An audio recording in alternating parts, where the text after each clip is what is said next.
Um país renovado, um continente renovado, a partir do degelo das calotas polares. É a distopia que trabalha Manuel Herzog no livro A Língua Submersa. É um romance, curiosamente, risível, apesar do trágico que anuncia. São pessoas marcadas por uma religião infestada dentro do Estado e que domina absolutamente tudo. Mas isso tudo é dito de uma forma onde sobressai a hipocrisia de quem faz essa sociedade estranha e caótica.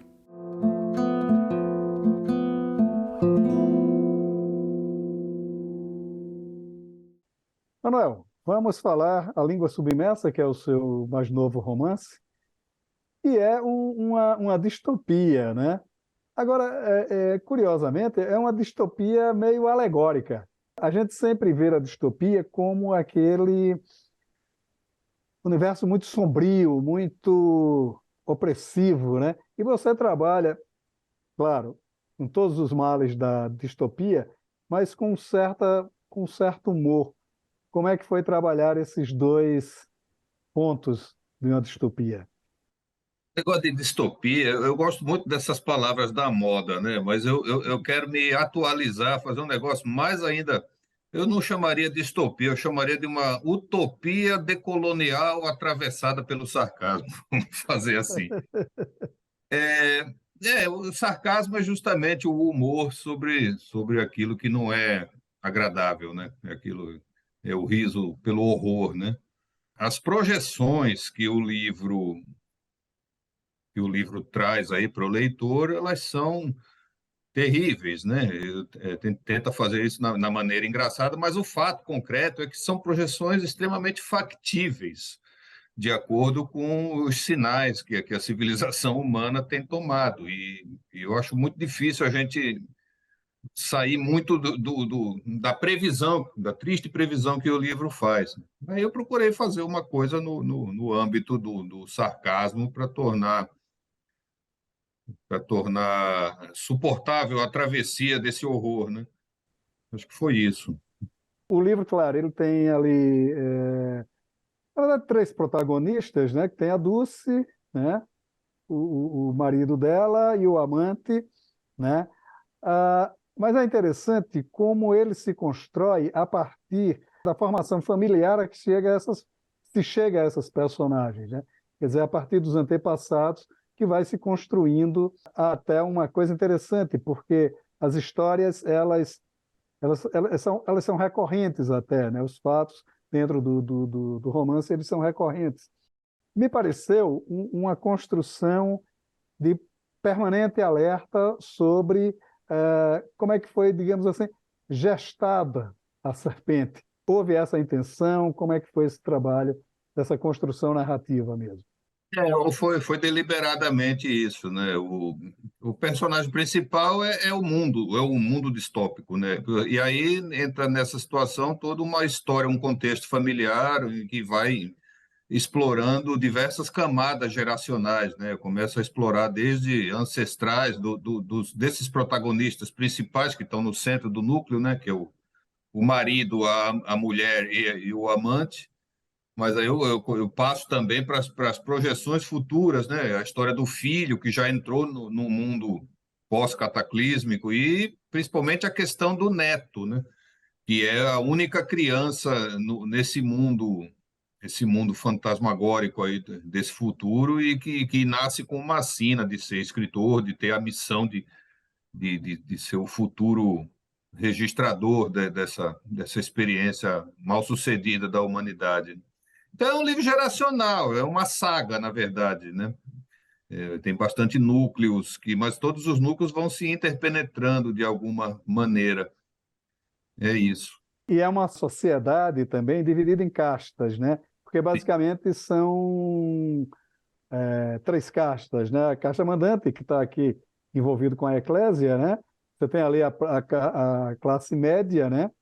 E que tenta tenta, de certa forma, manter um certo status quo, e tem os degradados mesmos, né? Como é essa estrutura de castas também é um reflexo, de certa forma, da sociedade que a gente vive atualmente? Em determinada passagem do livro, sem aqui se fazer nenhuma antecipação ou popular spoiler, né, para usar uma palavra da moda mais uma vez, os próprios personagens comparam, né? A pirâmide social é a mesma, né? Digamos que a pirâmide medieval era reis, abaixo de reis nobres, abaixo de nobres proprietários rurais, né? Artesãos e abaixo disso escravos. A nossa atual seria basicamente banqueiros, né? Grandes capitalistas, políticos, classe média, estrito senso, que é o foco do romance, e abaixo disso, trabalhadores, e abaixo dos trabalhadores, a subclasse, né? O que no livro são chamados os noias, o que a sociedade hindu chamaria de Dalits, aqueles que estão abaixo de tudo, né? Aquele que está. O Gorky chamaria de os ex-homens, né? Aqueles que perderam a perspectiva completa, né? E que também, de alguma maneira, são para uma classe proletariada com aspirações a se tornar classe média, são um sustentáculo, né? Porque as classes parece que, historicamente, precisam ter alguém abaixo para pisar. Se o operário não tiver em quem pisar, então criou-se aí essa subclasse, os degradados totais, né? Onde até o proletariado vai pisando, e o proletariado se arvorando à classe média, e o recorte do romance é basicamente mostrar como é a classe média, né? Com suas torpezas, com suas humanidades, e com suas aspirações de achar que pode chegar a pertencer às classes superiores, mas que não pode. Enfim, é isso aí. Mais ou menos uma estrutura. Tem um conto do Machado de Assis que ele tem uma estrutura dessa, né? E o ministro leva um esporro da esposa, aí chega no ministério, dá um esporro Exatamente. no coisa e vai. E o esporro chega, enfim, ao porteiro do ministério que não tem a quem reclamar e chuta o cachorro da rua. É isso. É isso. Agora nós criamos uma subespécie humana que vai chegar na condição de animalização, né? De coisificação, né? De coisificação. Aliás, é bem curioso, porque de alguma maneira o livro também aborda isso. Alguns membros da classe média humanizam os bichos, né? Que não são mais bichos, agora são pets. E faz festa de aniversário para o cachorro e tudo, e tem gente vivendo uma situação muito abaixo tudo numa situação, assim, olhando para essas pirâmides, a hindu parece mais interessante, porque a classe topo, ela se volta justamente a fazer a caridade para a classe mais desfavorecida. E acho que no capitalismo a gente perdeu essa coisa de alguma maneira e chegou a essa loucura de tudo por lucro, tudo por produção, e o cataclismo ambiental parece que é uma saída um pouco inevitável. Agora, uma coisa que me chamou muita atenção no romance, há um certo fascínio dessa classe média pelos noiados, né? Pelos nóias.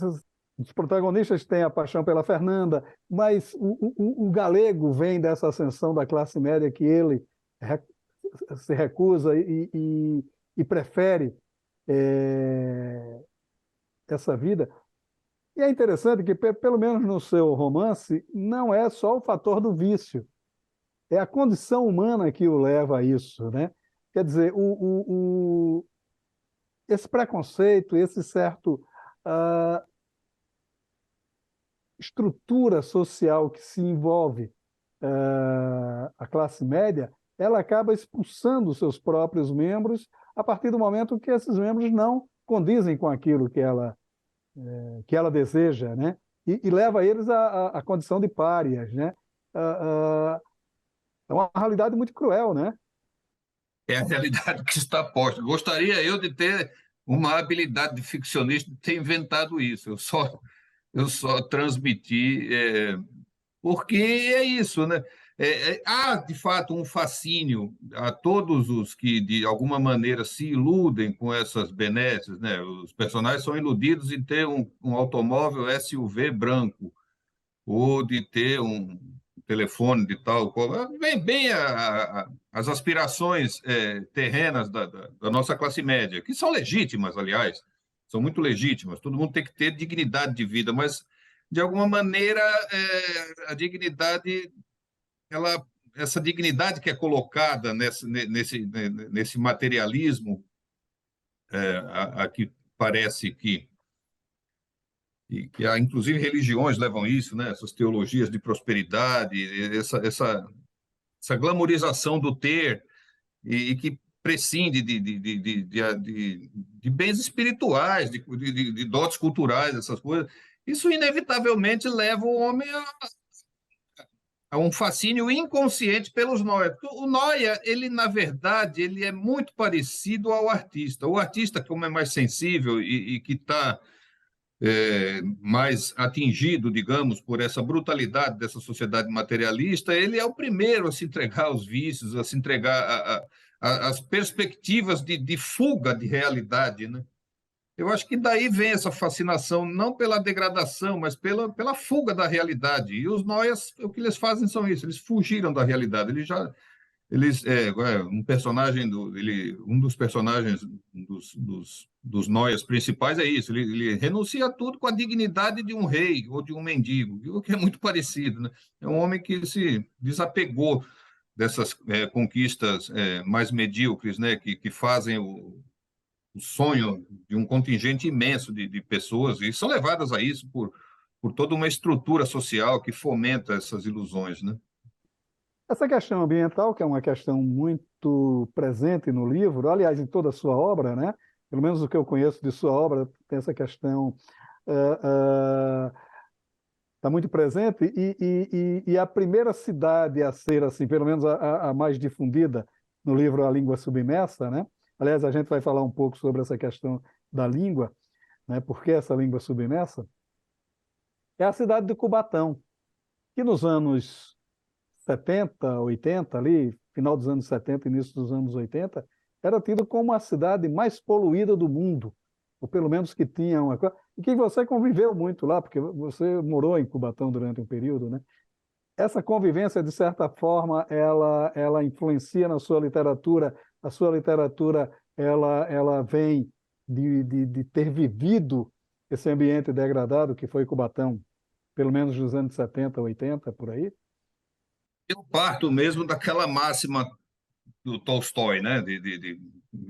Inevitavelmente, o escritor ele está sempre aferrado às questões da sua aldeia.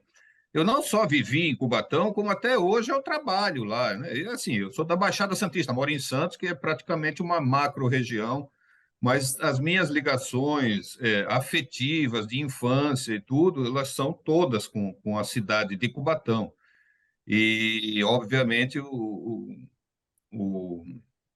o centro geográfico da minha obra é isso, porque um dos meus primeiros livros foi da experiência, que eu trabalhei na indústria, né? Eu trabalhei na indústria de Cubatão durante muito tempo, e isso me levou a ter uma concepção um pouco diferenciada daquele sonho marxista que os jovens têm, de a classe operária é uma coisa maravilhosa. Não, eu fui ver a classe operária no mundo corporativo, ela compete, ela se trucida. Eu vivi essa experiência, né? E conheci na carne o que é a exploração no meio industrial, as agressões do meio ambiente. Cubatão perdeu esse título, esse honroso título de cidade mais poluída do mundo. Nós perdemos isso aí para a cidade do México. Mas muito do que se fala da recuperação ambiental de Cubatão é uma grande falácia também, né? Porque a recuperação ambiental decorre da degradação do parque industrial de Cubatão, que se obsoletizou, não foi atualizado e gerou uma questão de um desemprego absoluto. Cubatão hoje é uma cidade fantasma, é uma Detroit, né? Você tinha uma companhia siderúrgica construída com dinheiro público, para cuja inauguração veio até o Charles de Gaulle, que depois de ter gasto esse dinheiro público, como só ia acontecer no Brasil e aqui em São Paulo, mormente, com os governos da social-democracia privatista, venderam aquilo a troco de banana para iniciativa privada, que a única coisa de bom que fez com a COSIPA, que era o que mantinha a economia da cidade, foi fechar. Eles faliram, eles fecharam aquilo. Não compensa para eles manter aquilo. Então, essas falácias assim. Agora, sim, tem um aspecto, Cubatão, claro, é uma coisa de corrupção, perdão, de poluição muito forte, e também uma outra coisa muito forte é a corrupção política, porque essa casta de industriais que exploram fomentam uma sucessão de políticos venais que jogam os interesses da alta burguesia, aquela coisa toda que não é uma particularidade de Cubatão, mas só que Cubatão é a cidade que tem o maior PIB per capita do Brasil, e, ao mesmo tempo, tem 80% das populações morando em favela. Então, é um exemplo muito grosseiro de como o capitalismo pode ser cruel, porque ele não reverteu nada para as suas populações, né? Então, mas assim, eu não parto apenas de dizer que a minha cidade seja esse horror, né? Temos um grande poeta lá que também falou sobre aquele cataclismo ambiental do incêndio da Vila Socó, que foi outra tragédia. A gente tem que, obviamente, tratar disso, mas há uma memória afetiva, né? Nós fomos criados ali, os amigos estão ali, muito das experiências, né? Tem tudo isso. Eu procuro falar da aldeia, mostrando a aldeia como ela é. Não estou pretendendo ganhar uma comenda da Câmara de Cubatão por ter enaltecido, levado aos píncaros as proezas cívicas do município de Cubatão, mas eu procuro mostrar como ela é. E que não é muito diferente da maioria dos nossos municípios brasileiros, né? Nós estamos numa crise moral, política, uma coisa muito séria, né? Que gera essa essa coisa toda. loucura que a gente está vivendo. Você também tem um trabalho muito interessante com a língua, né? Quer dizer, e aí a oportunidade do nome do livro, né? A língua submersa, porque o português e o próprio espanhol, eles são engolidos, né? E se cria um novo idioma, né? Que não é bem um idioma, e é engraçado isso, porque você não busca um idioma, criar um novo idioma, uma nova língua como o George Orwell, mas aproveitou o absurdo que é o portunhol, né? A nascença desse portunhol, e você exagera ele, inclusive, né? Quer dizer, também como é que foi trabalhar com isso, que acaba sendo uma grande gozação em cima dessa pretensa cultura de verniz que a classe média tanto se orgulha de ostentar. A questão da língua é central porque o livro fala, na verdade, de um país que afundou, né? Por conta da elevação do nível do mar, etc. Então, não há mais isso. Se você observar em todo o livro, eu tomei o cuidado, não existe a palavra Brasil.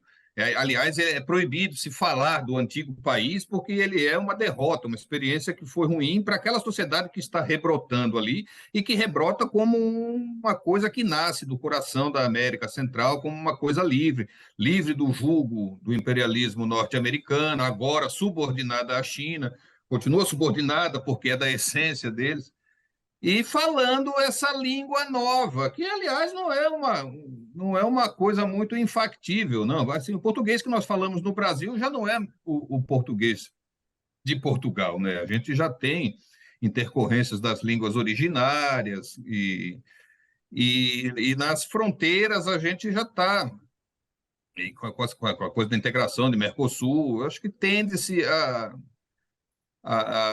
acabar havendo uma evolução do idioma que vá unificar, por necessidade geopolítica mesmo, pode acabar impondo a necessidade de se criar uma coisa que seria o que nós chamamos portunhol e que no livro chama zumboli, mas que é essa mescla de idioma, porque há uma proibição de se falar a língua nativa. Basicamente aquilo que foi imposto aqui com a colonização portuguesa, né? A proibição de falar a língua nativa pela imposição de se constituir uma língua europeia. E se constituiu não mais europeia, mas é uma nova língua, a língua brasileira, que nós arrogamos e que assim, na minha obra, eu tento já plasmar nesse idioma que nós estamos, um processo natural, linguístico, nós estamos criando historicamente, dia a dia, né? Até chegar um ponto em que ele se vai oficializar, se é que já não está, né?